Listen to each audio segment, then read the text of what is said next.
service and some damage to the item she purchased. First, you have some time to look at questions 1 to 4.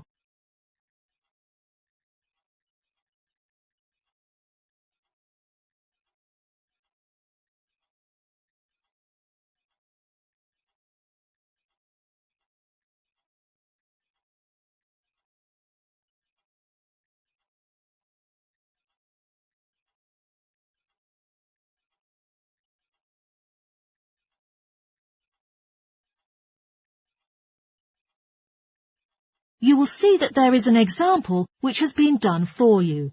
On this occasion only, the conversation relating to this will be played first. Hello, this is the Complaints Centre of the Service Department at Clifton Antiques. Before we start, I'll just need to take more details from you, OK? Sure, no problem. Well, could you please tell me your full name, madam? It is Anna Lumley. That's Anna, Lumley. The caller's name is Anna Lumley, so Anna Lumley has been written in the space. Now we shall begin.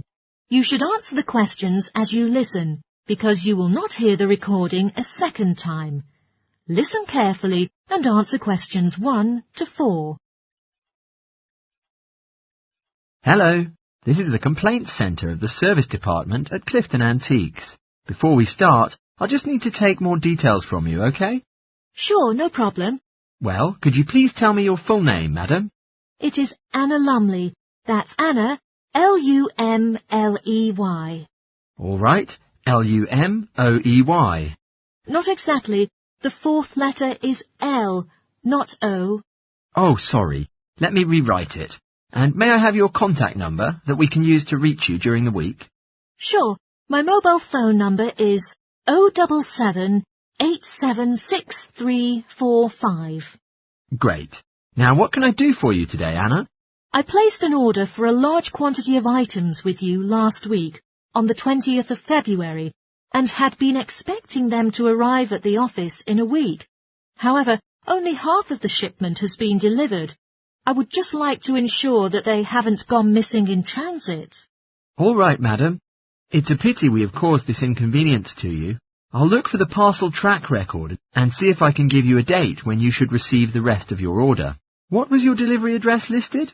I made the arrangements for the parcel to be conveyed from your warehouse on Ardale Road to my office address at 235 Arkendale Road. Sorry, could you say it again, the address? 235 Arkendale Road, Akendale. In East Sea? Yes, sir. Well, OK. Our system has tracked your parcel, which shows that your shipment has been received. However, there's no record about the lost items. I would suggest that you wait for 2 days, and if the other items don't arrive, then you might need to consider to claim insurance coverage for the value of the rest. How much are they worth? They cost me $34,500 in total. All right. For this amount, I think 10% will be covered by the insurance company. Therefore, you could claim $3,450 from them. If you'd like to, there is a form on our website that you can fill in, and when the loss is confirmed, you'll get the money within 5 working days. The rest of the money will be refunded to you in a month, so you won't suffer a financial loss. It sounds reasonable. Before you hear the rest of the conversation, you have some time to look at questions 5 to 10.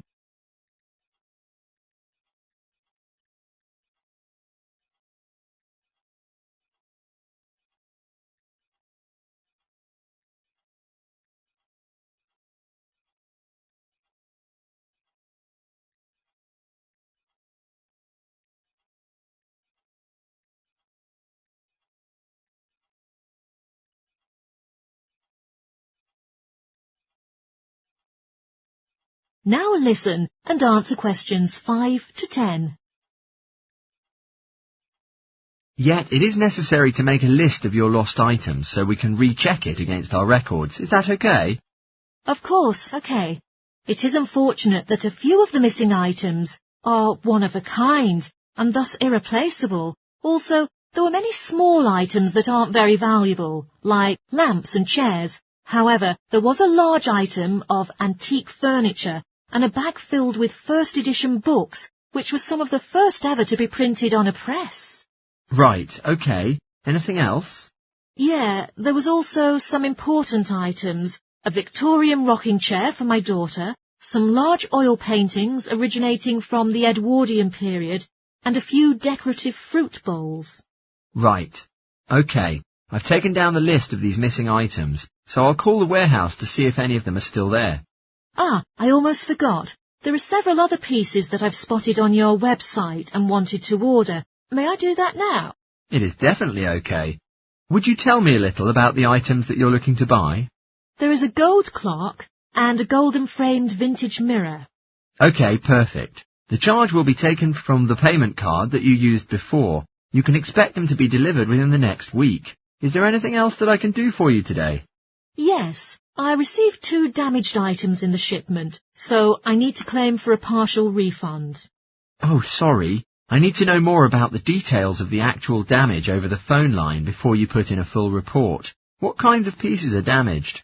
A drawer is missing from the antique mahogany desk, and I also spotted a dent on one of the corners, so it's basically unusable. I see. Do you know how much it will cost to repair it? No. Well, I don't think it's repairable. I will have to buy a new one. Sorry. I'll take a note of that and see what we can do for compensation. Anything else? I also purchased a set of dining chairs with navy leather padding. However, the colour is faded and one of the legs has completely split down the middle. Okay.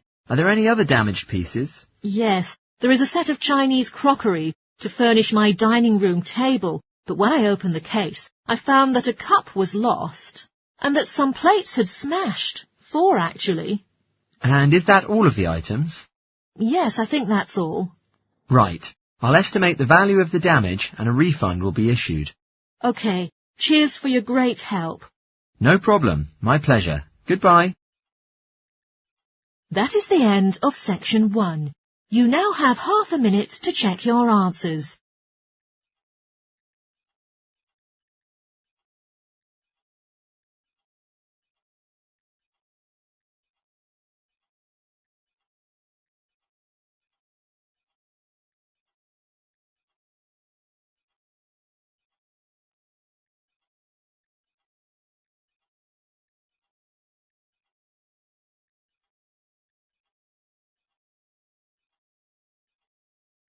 Now turn to section 2. Section 2. You will hear part of a broadcast for tourists about the popular holiday region called the Trelloa Valley. First, you have some time to look at questions 11 to 14.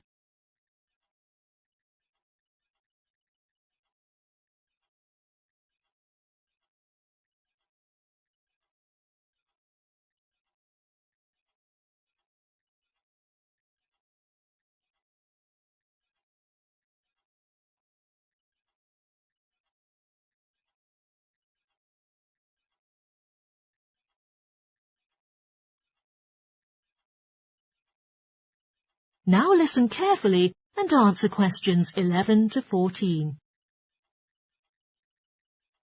An unspoiled, splendid scenery takes its shape in the valley and estuary of the River Trelloa, abundant with wildlife, as well as views of historic interest. There are lots of channels to explore the area with the wonderful public transport networks. With just short walks in between spots, it is possible for you to leave the car behind and travel by boat, train or bus. There is the Trelloa Valley passenger ferry running between villages, alongside the river estuary, and serves as a link with the train station at Barry, from which it takes only a 10-minute walk from the riverside village of Carlton. In the past, the main transport way in the area was the river, and as in the past, the ferry timetable varied from day to day according to the time and height of the tide. The ferry is also seasonal, usually running its business during the period between April and September, depending on the weather. Visiting our website, www.trelloaferry.co.uk, it's convenient to download the timetable. If you would like to relax and enjoy the wonderful scenery, just take a river cruise to Carlton and back from the nearby city of Plymouth. Visitors were carried along the same route by steamships in the past. Queen Victoria and her family also enjoyed such a trip in 1856. Today, It takes you a few hours to do the journey. The round trip only lasts for 4 to 5 hours, varying in terms of the tides and weather. You can travel upriver by boat and return to Plymouth by train if you prefer. There will be wheelchair access on all the cruise boats and trains. For more information and departure times, please ring Plymouth Boat Cruise on 01752 823 104. Trains travel between Carlton and Plymouth many times a day with different stations in between throughout the year. Local commuters as well as visitors who fancy the lovely scenery prefer to use the service. The highlight of the journey is going across the river on the amazing viaduct, which was constructed in the early period of the 20th century, and it towers 120 feet over the water. Tickets can be directly bought on the train, so it is unnecessary to book ahead. You can reach National Rail inquiries by phone or online for more details about fares and timetables. The bus service is now linking all train stations and villages in the zone, especially for holidaymakers. There is a Rover ticket, including unlimited journeys, which can be used on weekends and national holidays. The Rover ticket offers great value for money and is now even cheaper than it was last year. For adults, a ticket costs £5.50 per day. For senior citizens, the cost is £4.50, and a family ticket for up to 5 people only costs £12. You can purchase tickets on the bus. Before you hear the rest of the talk, you have some time to look at questions 15 to 20.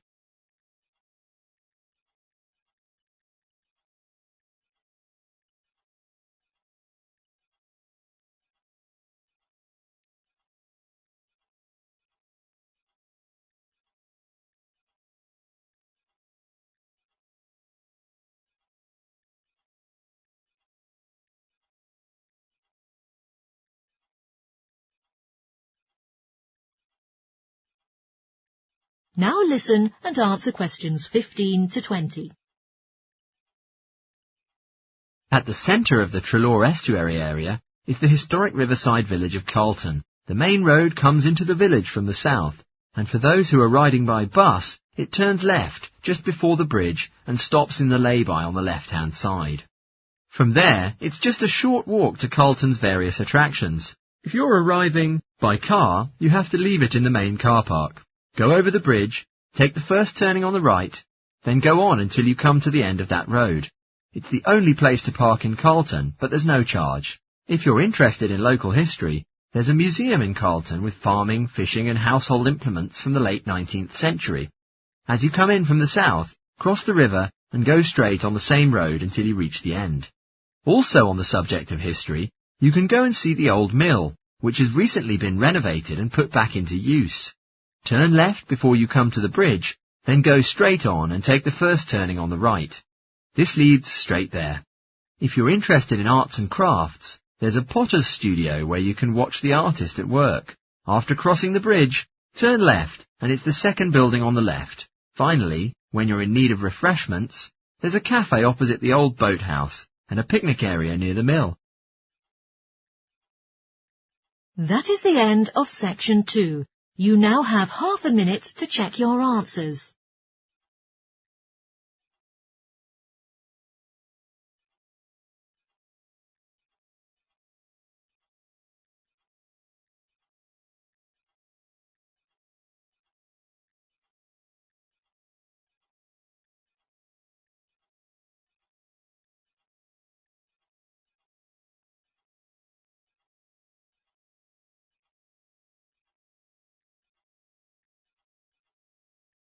Now turn to section 3.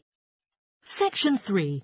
You will hear 2 students who are taking a research methodology course, a girl called Lila and a boy called Jake, having a seminar with their tutor. First, you have some time to look at questions 21 to 24.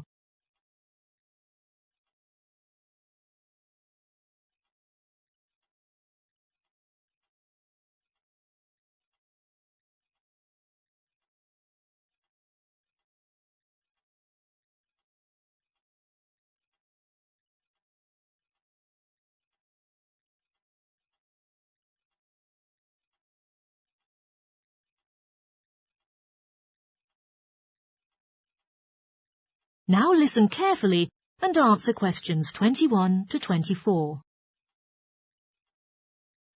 So I gave you both a task to select an article about a small-scale research project. Yes. And I required you to have a trial to replicate the procedures of the research in your own context.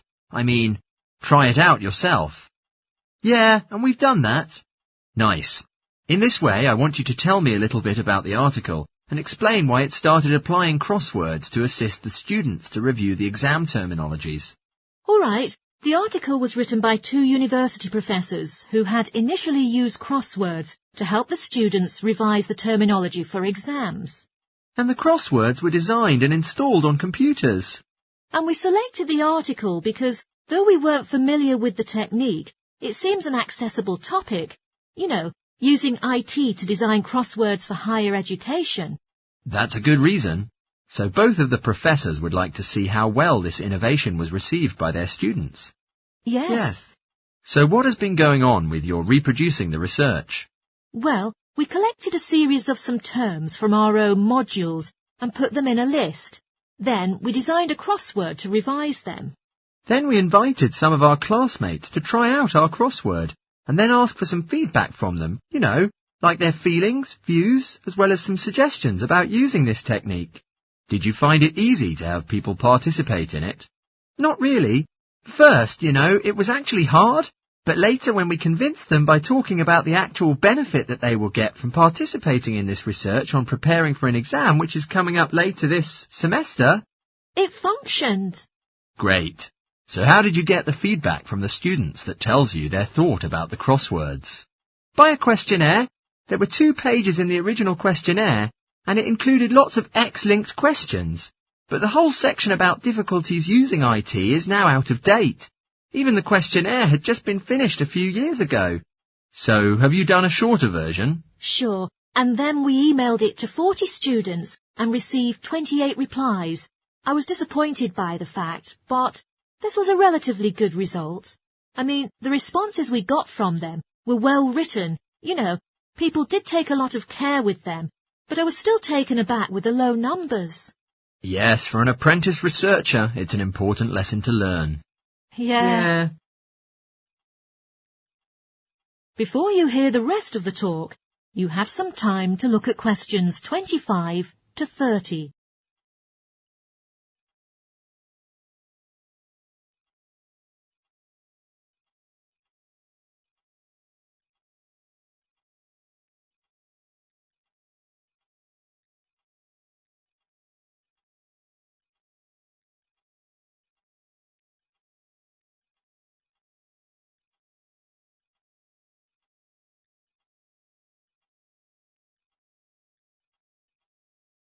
Now listen and answer questions 25 to 30.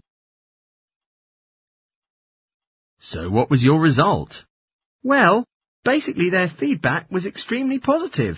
The students said that crosswords on a computer really helped them not to get distracted and stay focused on the work in hand, which is better than other ways of doing the revision that are often disturbed by other things.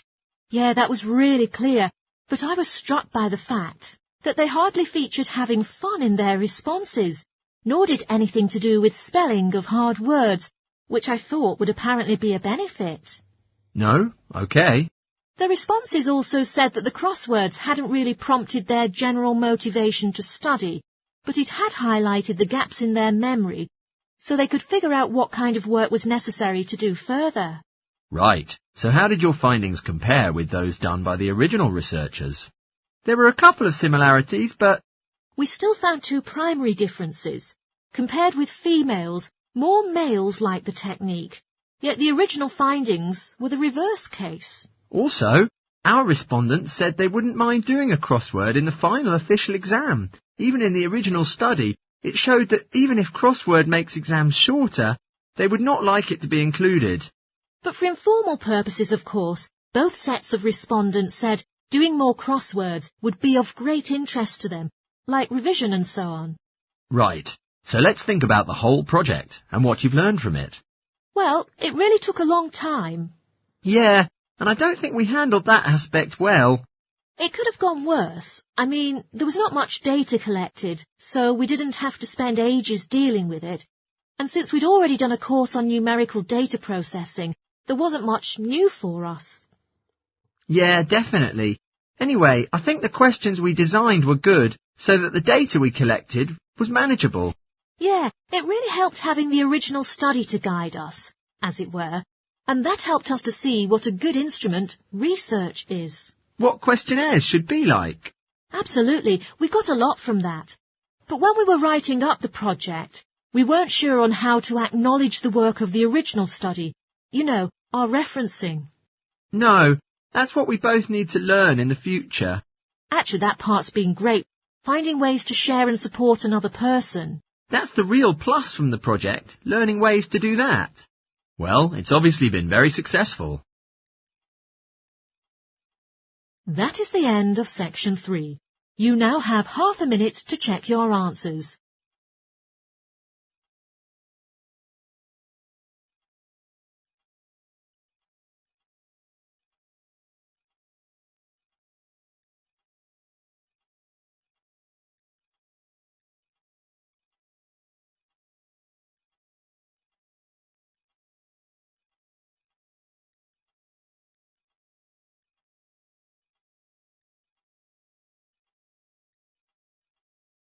Now turn to section 4.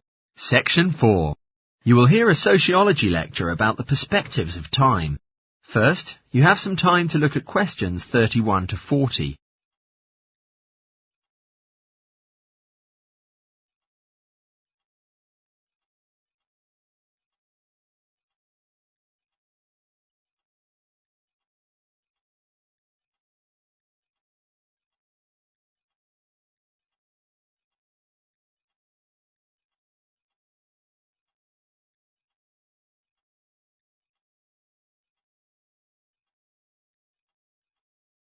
Now listen carefully and answer questions 31 to 40.